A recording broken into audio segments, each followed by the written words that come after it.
Hello again, you're watching Joy News Desk. The minority in Parliament says Ghana's education sector is facing imminent collapse due to the NDC regime's lack of commitment to implementing policies and programs promised. According to the group's spokesperson on education, Professor Dominic Fobi, failure by government to honor statutory payments to the relevant agencies in the sector has resulted in low enrollments, strikes, and inadequate provision of education materials.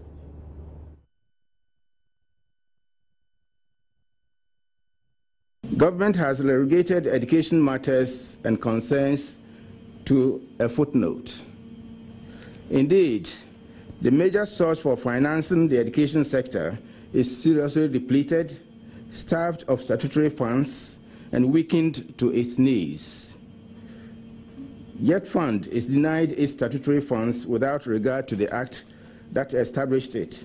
As usual, the 2015 allocation to Jet Fund is in arrears, and the following are very insightful. 1. Senior high school students' subsidy for feeding are always in arrears for months, and heads of public senior high schools often have to threaten to close down schools before portions of arrears are released to them. And I think Charles meeting in Tamale, as we are sitting here, teachers' pension supplement and transfer grants are in default. This practice demotivates them to discharge their services with the necessary commitment. Capitation grants for basic schools are in arrears for 1 academic year.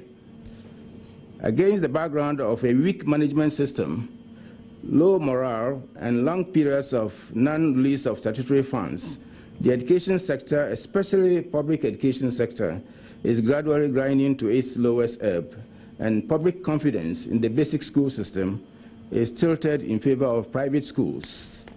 Undoubtedly, government has failed miserably in the education sector, in the educational system. On the average, nearly about 64% of pupils who enroll in Basic 1 never continue the education to the senior high school level. Quality factors, as well as social, economic, and geographic locations of pupils still account for this low level of progression to a higher level of education. Majority of pupils who exit early do so without enough education or any skills for a living, nor are there training avenues or lower job openings to absorb them.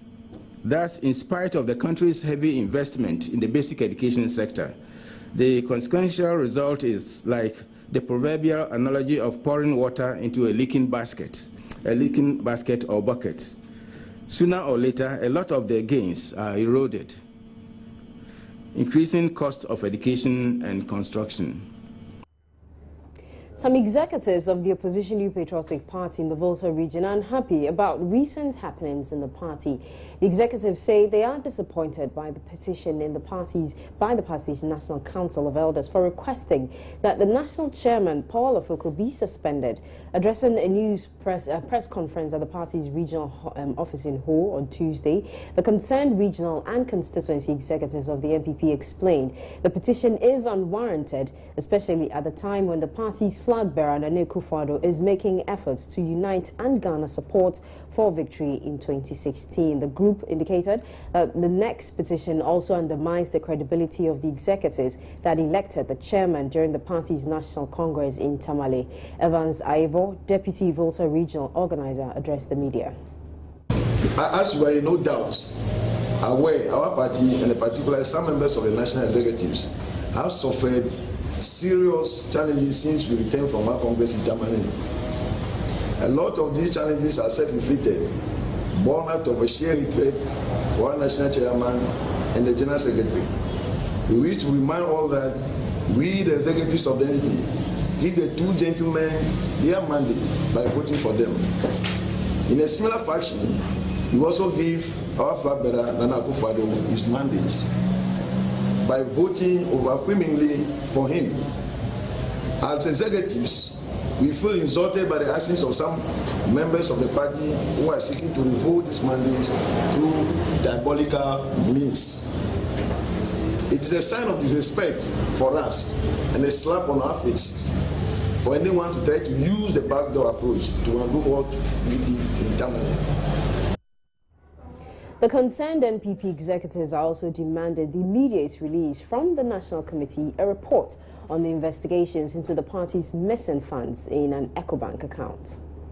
We further demand that the immediate release of the report from the National Committee set up to investigate EcoBank missing party fund. We want our money. We want our money now. Nothing short of unity can guarantee us victory in 2016.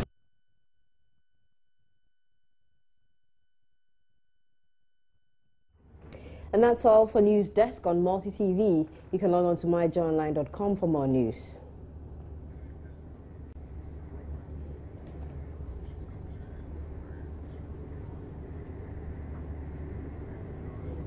Thank you very much for your company. My name is Francisca Kakra Forson. Ifwa Akwa Harrison will join you with Joy News Interactive. Bye-bye.